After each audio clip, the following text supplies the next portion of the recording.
I usually keep my CB radio on low. Most of the time, it's just mindless chatter.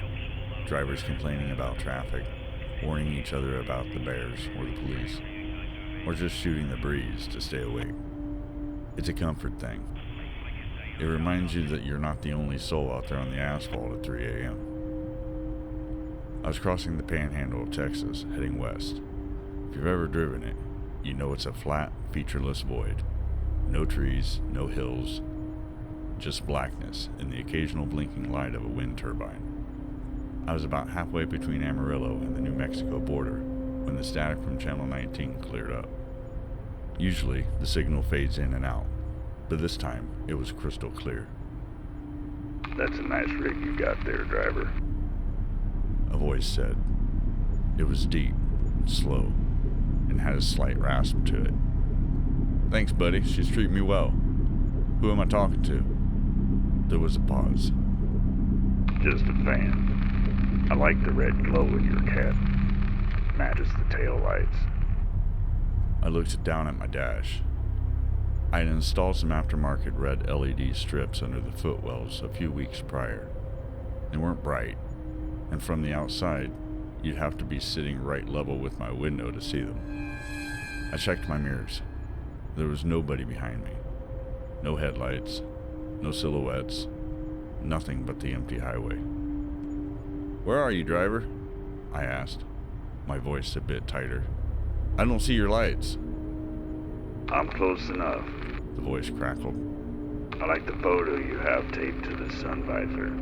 The one with the little girl in the yellow dress. She has your eyes."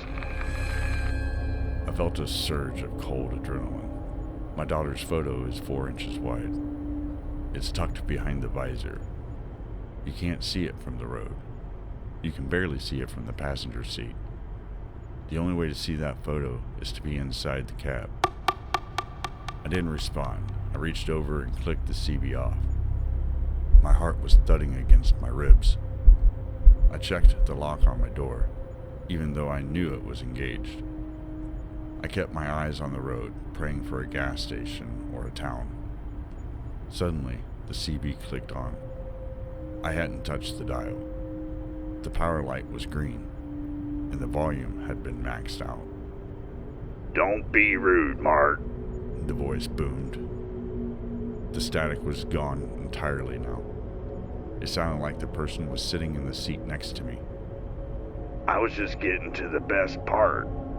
I like the way you leave your window cracked exactly 2 inches when you sleep at the Flying J. That makes it so much easier to hear you breathe." I grabbed my CB mic and ripped it out of the dashboard, wires and all. The radio went dark. I was shaking so hard I can barely keep the truck in the lane.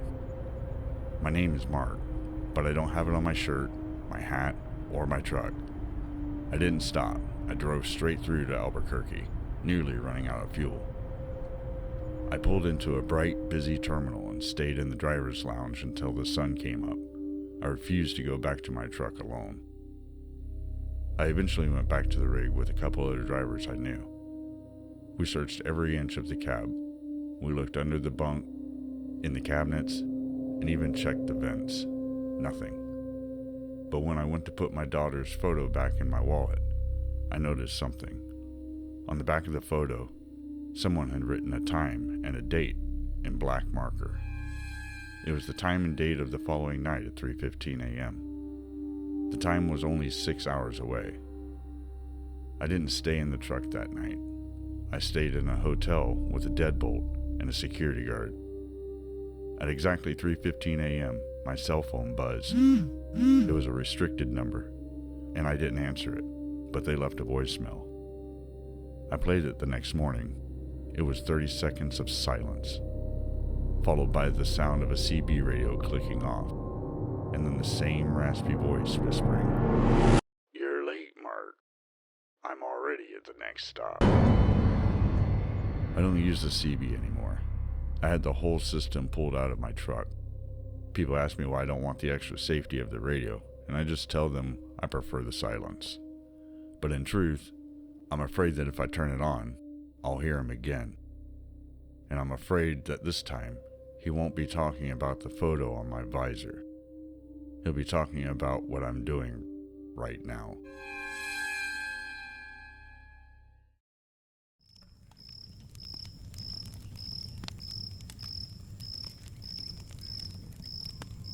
I've been an owner-operator for 6 years. I mostly haul flatbed loads through the Midwest. Heavy machinery, steel coils, things that require a lot of strapping and consistent checking. I'm used to the quirks of my rig, a 2016 Peterbilt that I keep in immaculate condition. I know every rattle, every hiss of the air brakes, every hum of the tires. It was November, and I was cutting through a rural stretch of Missouri on my way to drop off in St. Louis. The sun had been down for hours, and the fog was rolling off the fields so thick I could barely see 50 feet in front of the hood. On those back roads, you don't see many people, and you certainly don't see them on foot. About 30 miles outside of a small town called Willow Creek, I started hearing a rhythmic clack. It sounded like a piece of metal hitting the frame. I checked my mirrors, but with the fog and the darkness, I couldn't see anything out of the ordinary. I figured a strap had come loose, or maybe I'd picked up some debris. I pulled over at a gravel turnout to check the load. I did a full walk around with my heavy-duty flashlight. Everything was tight. The chains were secure. The tarp hadn't budged, and the tires were fine. I even crawled partially underneath the trailer to check the tandem sliders. Nothing. I climbed back into the cab, chalked it up to the wind, and kept driving. But as soon as I hit 50 miles an hour, the sound changed. It wasn't a clack anymore. It was a scrape. A slow, deliberate scraping sound, like somebody was dragging a heavy boot against the underside of the cab floor. I turned the radio off. The silence in the cab made the sound 10 times louder. Scrape. Thud. Scrape. It was coming from directly beneath the passenger seat. My heart started to pick up speed. I tried to tell myself it was a mechanical issue. But then, I felt the vibration. It wasn't the vibration of the engine. It was the vibration of something moving independently of the truck. I was approaching a well-lit gas station, the first sign of life I'd seen in an hour. I decided I wasn't stopping until I was under those industrial fluorescent lights. As I slowed down to turn into the station, I glanced at my right side convex mirror. That's when I saw it. A hand, pale and filthy, reached out from the darkness underneath the cab and gripped the chrome step. Then a second later, a face peeked out from behind the fairing. The person was tucked between the narrow space between the frame rail and the transmission. He wasn't just a drifter looking for a ride. He was strapped in with bungee cords, staring directly into my mirror with wide, unblinking eyes. I didn't even park. I jumped out of the cab while the truck was still rolling and ran toward the station attendant, screaming for them to call the police. I didn't look back. I stood inside the glass-walled store, watching my truck. The man didn't run. He didn't try to hide.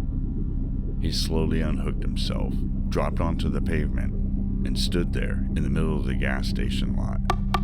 He was wearing a high-visibility vest that looked exactly like mine.